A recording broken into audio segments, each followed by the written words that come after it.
দেখছো ও কত জোরে বাইক চালায় গেল। ভাই তুই এত জোরে বাইক চালাস কি? একটু আস্তে তো চালাইতে পারোস। আরে চুপ, তোদের দুইজনের বাইক নেই, এই কারণে আমার লগে খুব জেলাসি করস না। তোরে আমি বন্ধু না, তোরে আমার ভাই মনে করি। এ দেখ, এটা আমার ছোট ভাই, আরো অনেক জোরে বাইক চালাইতো, আর একদিন বাইক অ্যাক্সিডেন্টে ও মারা গেছে। এই জন্য তোকে আমি বলি বাইকটা একটু আস্তে চালা। যদি ও আমার কথা শুনতো তাহলে ও আজকে আমার পাশে দাঁড়ানো থাকতো। এখন থেকে সোলো গাড়ি চালাবো। ওরে বাবারে, আমি জানতাম তোর এই বাইক জোরে চালানোর কারণে একদিন আমি মারা যাব। এই কারণে আমি হার মানি নে, আমিও বাইকের ব্রেক ফেল করে দিছি, তুইও সামনে যেয়ে মারা যাবি। কি? আমি জানতাম তুই এই কাজই করবি, এই কারণে ডাক্তাররে আমি আগে থেকেই ফোন দিয়ে ডাক দিছি। আমি জানি তুই ডক্টরে ফোন দিবি, এই জন্য আমি 10 বছর আইপিএস এ পড়াশোনা করে ডক্টর হয়েছি, যাতে তোকে আমি না করতে পারি। আমি জানতাম তুই একদিন আমার মানা করে দিবি, এই কারণে 5 বছর আমি এমবিবিএস এর পড়াশোনা করে পুলিশ হয়েছি। এখন চল থানায়। দেখেন ভাই দেখেন। ভাই আপনার সেই লাগতেছে সেই। ওই এটা আমেরিকার চায়না থেকে লইছিলাম না? হ্যাঁ ভাই।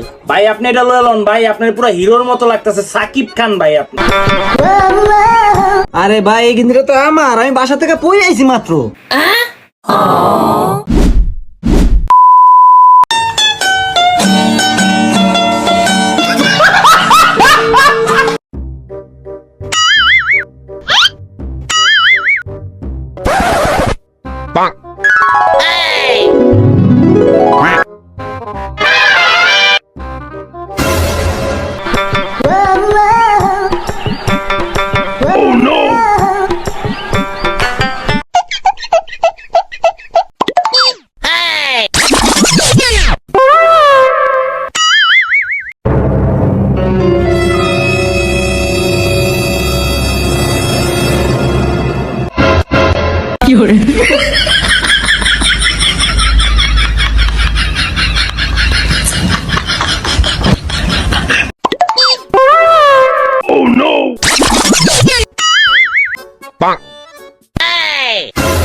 Oh, no, no, no, no.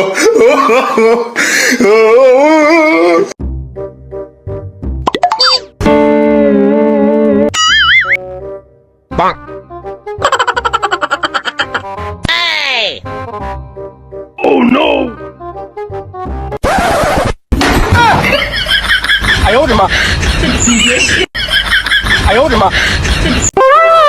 আচ্ছা আব্বা, পুরুষ মানে কি?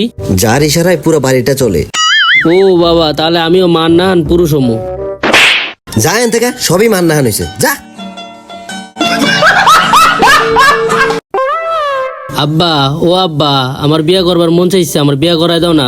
বিয়ে তো করাইতেই চাই তোরে, কিন্তু পাত্রী তো পাই না, কারে করবি? কে আমগো দাদি রে? আঙ্গমারে তুই বিয়ে করবি কে? তুমি যে আমগো মারে বিয়া করছো।